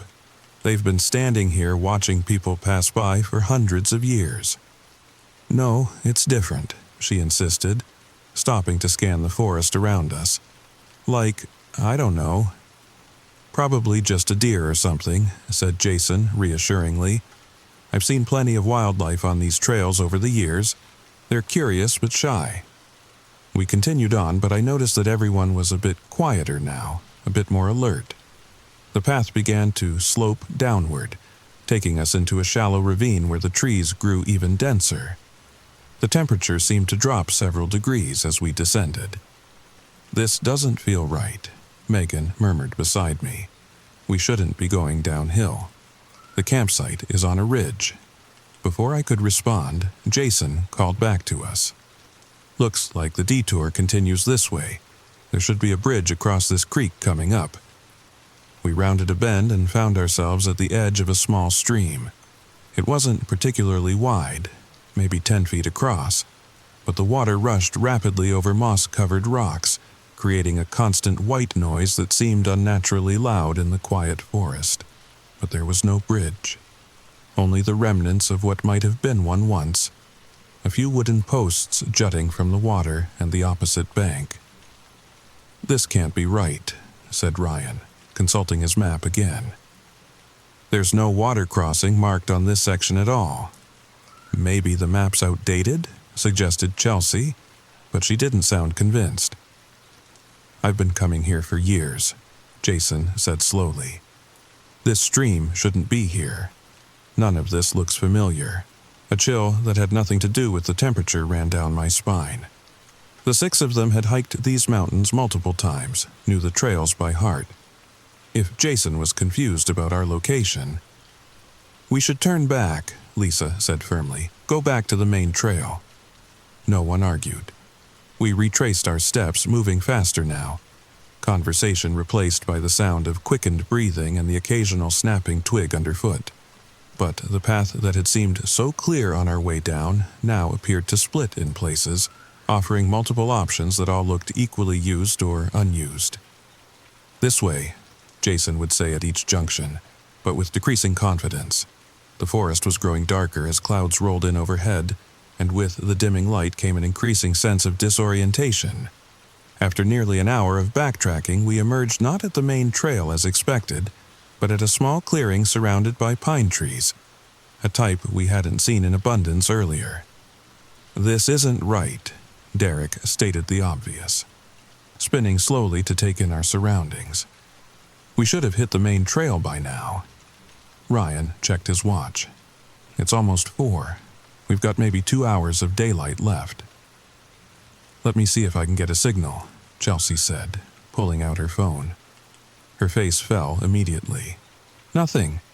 Not even a single bar." "Mine's dead," Lisa announced after checking her own phone. "That's weird. It was at 80% when we started." One by one, everyone checked their phones. All were either without signal or completely drained of battery, including mine, which I had fully charged the night before. "Okay, let's not panic," Jason said, though his voice had an edge to it I hadn't heard before. "We've got compass apps on our..." He trailed off, realizing the phones were useless.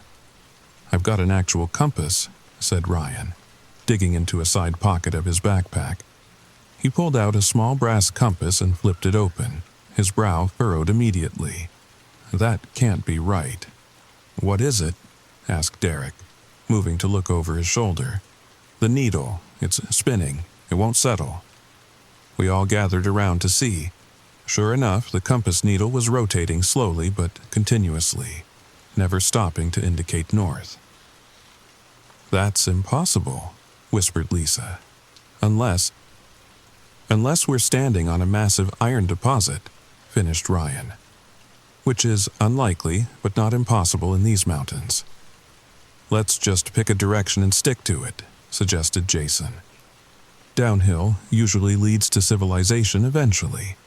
It was a reasonable plan, but as we stood there discussing which way seemed most downhill, a sound stopped us all mid-sentence.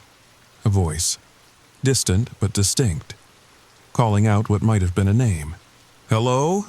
Jason shouted back immediately. "We're here. Can you hear us?" Silence returned. Then, just as we were about to call out again, the voice came back, closer this time, but still indistinct. It seemed to be coming from the dense pine forest to our left. "This way." Jason started toward the sound, and we all followed, relief washing over us at the prospect of finding another person who might help us get our bearings. The pines grew thicker as we pushed forward, their branches creating a canopy so dense that it was like twilight beneath them, despite the afternoon hour. The voice called again, a little clearer now. It sounded like a woman, or maybe a child. The pitch was difficult to place. "Hello," Chelsea called this time. "We hear you. Where are you?" Another call in response, seemingly just beyond the next stand of trees. We quickened our pace, ducking under low branches and stepping over exposed roots. The forest floor was carpeted with pine needles that muffled our footsteps. And then, quite suddenly, we emerged from the pines into another clearing, larger than the first, and dominated by a structure that made us all stop in our tracks. It was a cabin, old but not ancient, its log walls darkened with age but still intact. A small porch sagged slightly at the front, and a stone chimney rose from the far end, though no smoke issued from it. The windows were dark rectangles, some with tattered curtains visible inside. "Hello?" Jason called again, but more hesitantly this time. "Is anyone here?" No answer came. The voice that had led us here was silent now. "I don't like this," Megan whispered, gripping my hand tightly. "Something feels wrong." I nodded, unable to shake the feeling that the cabin was watching us, assessing us. It was an irrational thought, but in that moment, standing in that unnaturally quiet clearing, nothing seemed particularly rational anymore. "We can't stay out here in the dark," Derek said pragmatically. "And if someone lives here, maybe they can help us get back to the trail." "If someone lives here," repeated Lisa quietly. In the middle of nowhere, miles from any marked trail, Jason approached the cabin cautiously, stepping onto the porch with a creak of old wood. "Hello, anyone home? We're lost hikers looking for some help." The rest of us remained at the edge of the clearing, watching. When no response came, Jason tried the door. To our surprise, it swung open easily. "It's unlocked," he called back to us. "I'm going to check inside." "Jason, wait," Ryan started, but Jason had already stepped into the dim interior. For several tense moments, we waited in silence. Then Jason reappeared in the doorway. "It's empty," he announced. "Looks like it hasn't been lived in for years, but it's shelter. There's furniture, a fireplace. We could stay here tonight and find our way back in the morning." A debate ensued. Chelsea and Ryan were firmly against entering the mysterious cabin. Lisa and Derek saw the practicality of having shelter for the night, but were cautious. Megan looked to me, clearly torn. "What do you think?" she asked softly. I hesitated. Every instinct told me to stay away from the cabin, to take our chances in the forest. But the rational part of my brain, the part that recognized the dangers of being lost in the wilderness after dark, saw the logic in Jason's suggestion. "I think we should check it out," I said finally. "But we stay together, all of us, and we leave at first light." In the end, that's what we decided to do. As the last of the daylight faded from the sky, we cautiously entered the abandoned cabin, unaware that we were crossing a threshold from which some of us would never return. The interior of the cabin was a single large room with a small partitioned area that might have once been a bedroom. A stone fireplace dominated one wall, its hearth black with the residue of long-extinguished fires. A wooden table with 4 chairs stood in the center, while a sagging couch and armchair created a small living area near the fireplace. A layer of dust covered everything, disturbed only by our footprints and what looked like small animal tracks. "Not exactly the Ritz," commented Derek, setting down his backpack near the door. "But it'll keep us dry and relatively warm," said Jason, already examining the fireplace. "The flue looks clear. We could get a small fire going." Chelsea wrinkled her nose at the musty smell. "Who do you think lived here? And why would they just abandon it with all the furniture still inside?" "Maybe they didn't abandon it voluntarily," suggested Ryan, immediately earning a sharp look from his girlfriend. "Not helping, babe." I moved to one of the windows, wiping away a layer of grime to peer outside. Night had fallen completely now, turning the forest into an impenetrable wall of darkness. The moon, nearly full according to the weather report I'd checked before we left Burlington, should have provided some illumination. But heavy clouds obscured it, leaving us with only the weak beams of our flashlights. "Let's get some light in here," said Lisa, practically. She began unpacking candles from her backpack, the scented emergency kind that she apparently brought on every trip. "And maybe some of that bourbon, Jason? I think we could all use a drink." Soon, the cabin was filled with the warm glow of candlelight and the comforting scent of vanilla and cinnamon, somewhat masking the musty odor. Jason passed around his flask of bourbon, and we all took grateful sips of the amber liquid, feeling its warmth spread through our chests. "I'm going to check if there's anything useful in here," announced Derek, clearly wanting to break the tension. He began opening cupboards and drawers in the small kitchen area. Lisa joined him, her teacher's curiosity evident.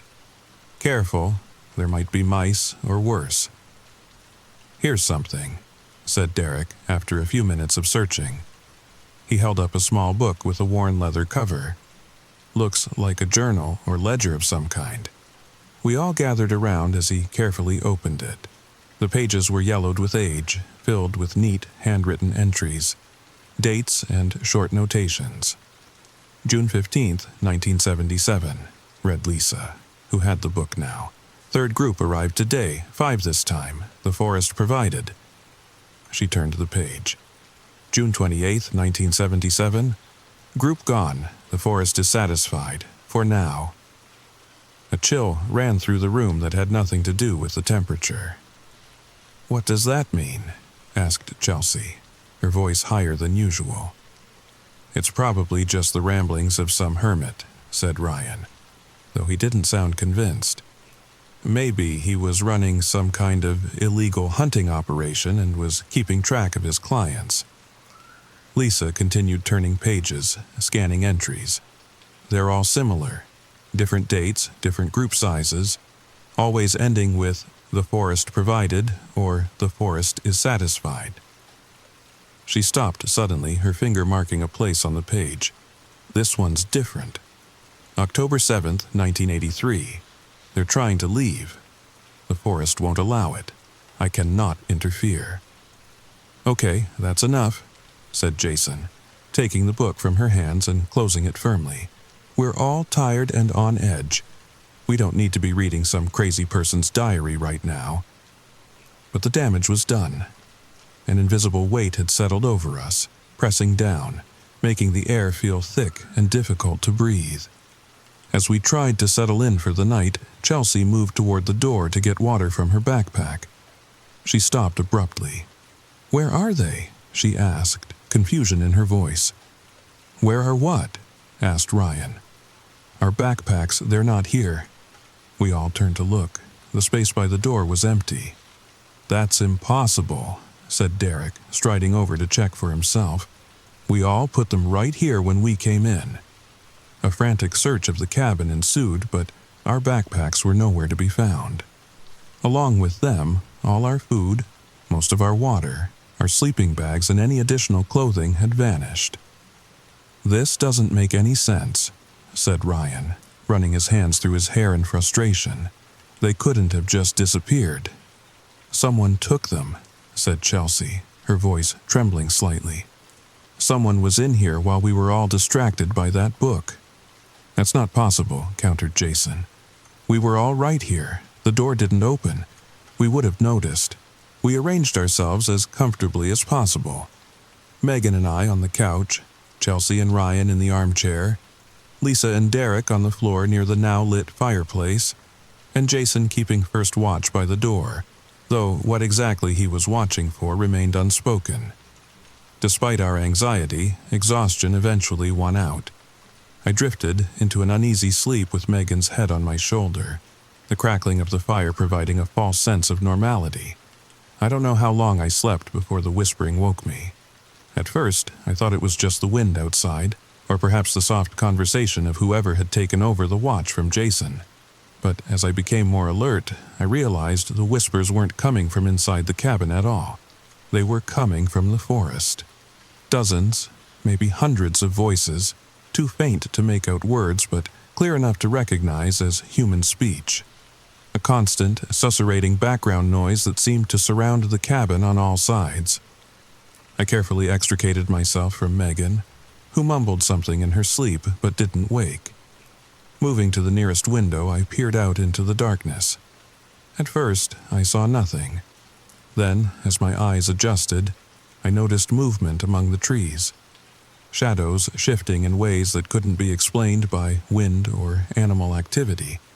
Darker patches against the general blackness that seemed vaguely human-shaped. "Do you see them too?" I nearly jumped out of my skin at the voice right behind me. Turning, I found Lisa standing there, her face pale in the dying firelight. "The shadows," I whispered back. "They're moving." She nodded. "I've been watching them for almost an hour. They never come closer, but they never leave either. It's like they're waiting for something." I remembered the journal entries the forest provided. "The forest is satisfied. We need to wake the others," I said, a new urgency in my voice. "We need to leave.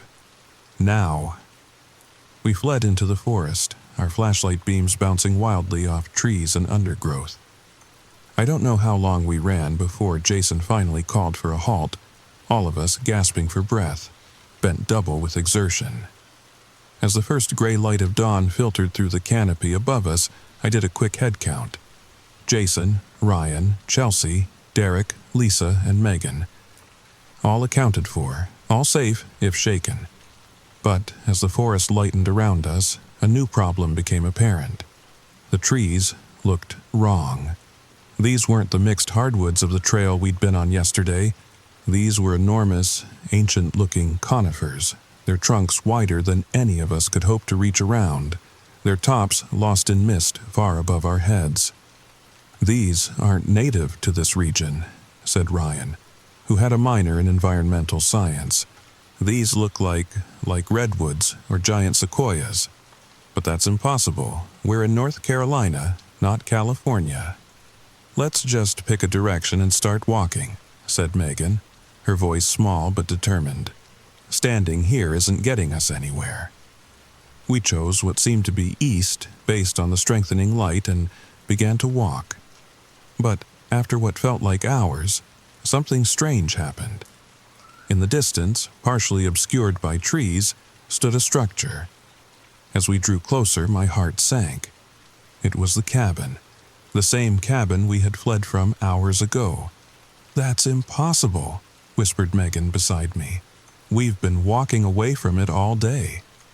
But there it stood, exactly as we had left it, the sagging porch, the stone chimney, the dark windows that seemed to watch us like eyes.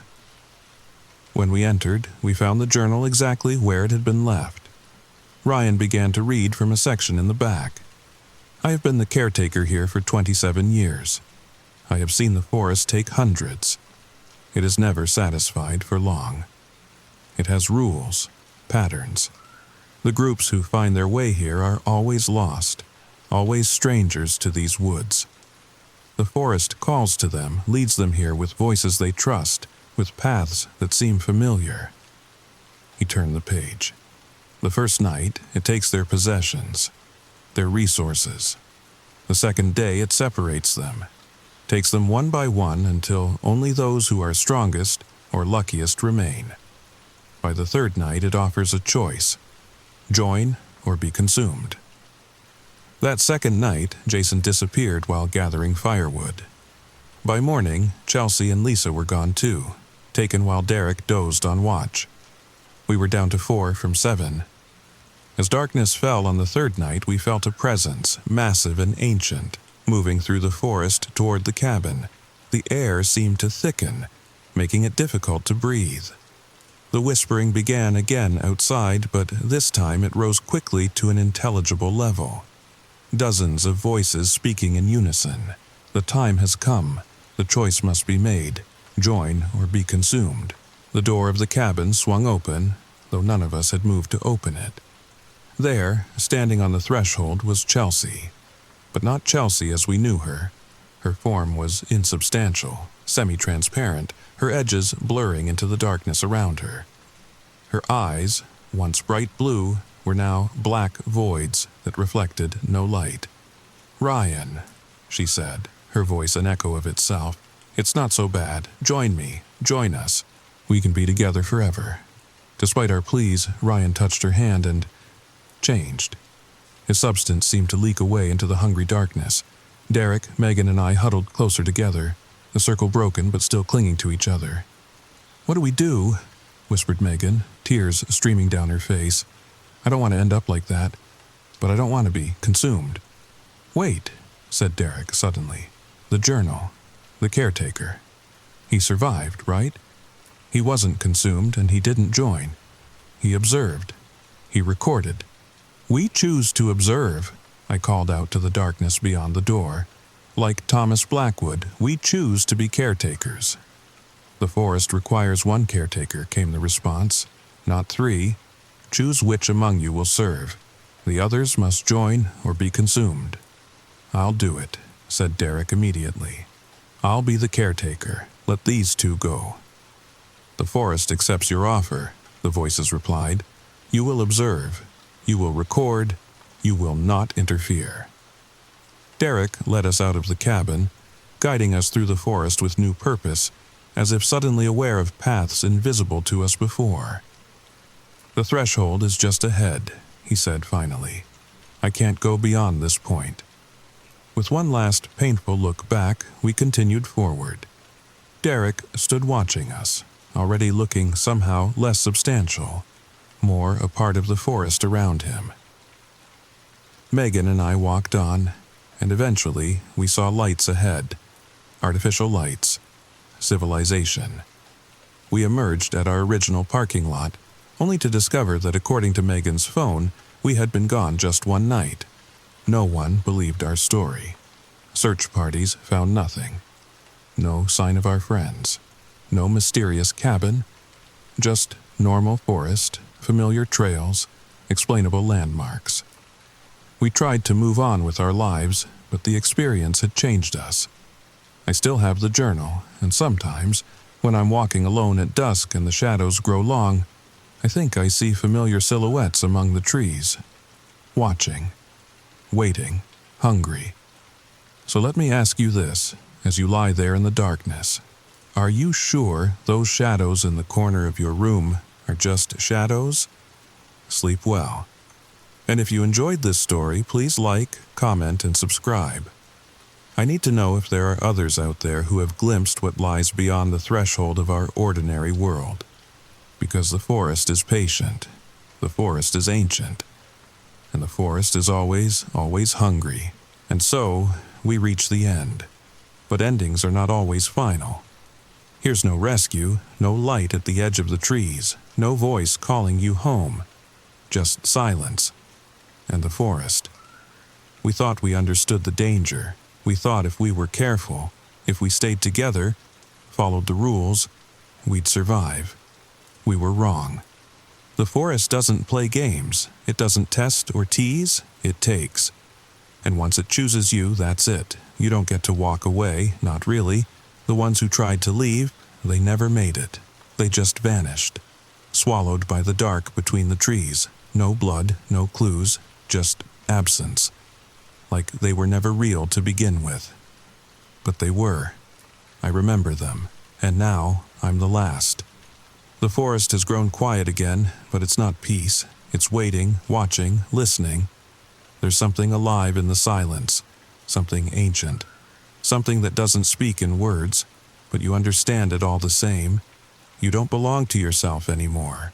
You're part of it now. It writes your name into the soil, etches your screams into the wind, wears your shadow like a trophy.